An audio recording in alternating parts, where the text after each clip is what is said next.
This is the next generation of surveillance. For the first time, we actually have permission from the government to show the basic capabilities. It is important for the public to know that some of these capabilities exist. Engineer Yanis Antoniadis designed the new sensor, known as Argus. With 1.8 billion pixels, it's the world's highest resolution camera. Argus fits inside this pod that attaches to the belly of a UAV.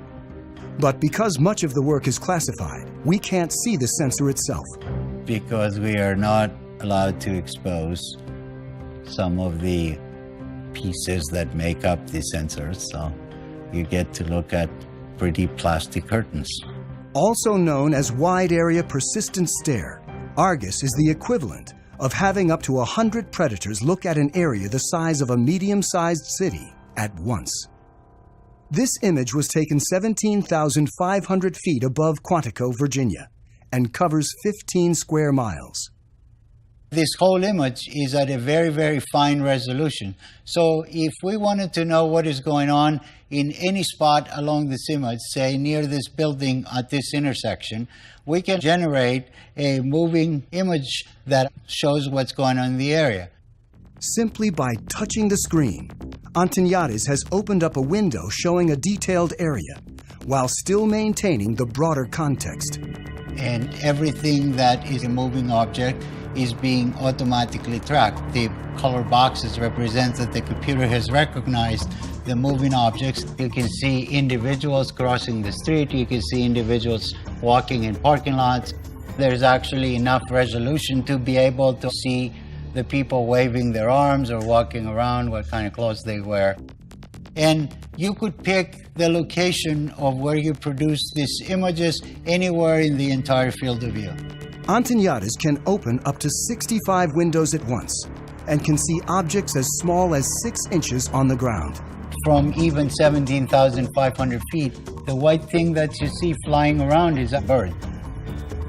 Argus streams live to the ground and also stores everything, 1 million terabytes of video a day, which is the equivalent of 5,000 hours of high-definition footage.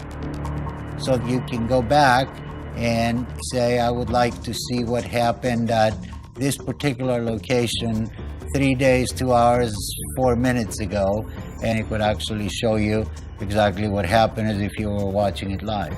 To create the world's highest definition camera, Antoniadis needed to design a new imaging chip. But DARPA, the project's funder, wanted to move fast and keep costs down. So he borrowed technology that most people have in their pockets.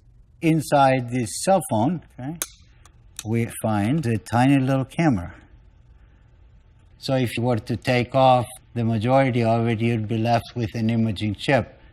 If you were to take 368 of these and make a big mosaic out of them and start shooting images, now you have Argus. Unlike the Predator camera that limits field of view, Argus melds together video from each of its 368 chips to create a 1.8 billion pixel video stream. This makes it possible to zoom in and still see tremendous detail. Whether Argus has been deployed in the field is classified. I'm not at liberty to discuss plans of the government, but if we had our choice, we would like Argus to be over the same area 24 hours a day, 7 days a week. That's not very easily achievable with manned platforms. This is where UAVs come in, and they're absolutely the perfect platform. Argus may be mounted on an armed UAV like the Predator, a long-range platform like the giant Global Hawk, or a development craft called the Solar Eagle that may someday stay aloft for years at a time. The U.S. Air Force right now has the ability to archive every single video that comes out of every single UAV.